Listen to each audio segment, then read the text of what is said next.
he'll start hitting, he'll start throwing things, he'll start knocking over all of it. Two things really quickly that will help if you have a 4-year-old or a 5-year-old that is like this, that when they get upset, they get super emotional, very physical, hitting, throwing, having huge tantrums and meltdowns. Let me help you.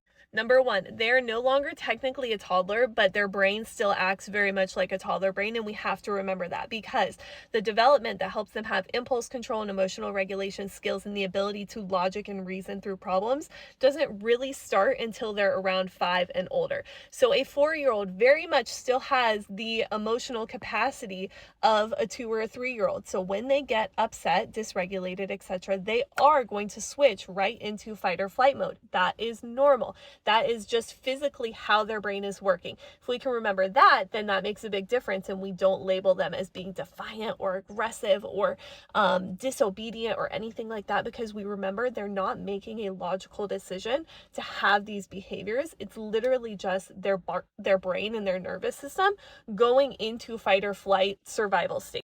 Knowing that, number two is that we need to focus way less on punishments or teaching them right from wrong or what's okay or really intense consequences, and more on how to regulate their body. How else can they get this frustration out, right? How else can they move to get the anger out? How else can they express and regulate their nervous system?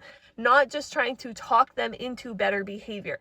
So maybe they need a safe space where they can throw beanbags. Maybe they can go outside and whack a tree with a stick. Maybe they need to learn how, when they're getting overwhelmed or frustrated, they need to jump up and down, shake their hands, take deep breaths, breathe like a dragon. All of these things that actually physically regulate their nervous system to bring them back into the thinking brain, where then you can have reasonable discussions about behavior, consequences, what's appropriate, what's not appropriate. This is why occupational therapy and play therapy can be really helpful for kids this age who are highly sensitive, highly emotional, really prone to like physical reactions to things.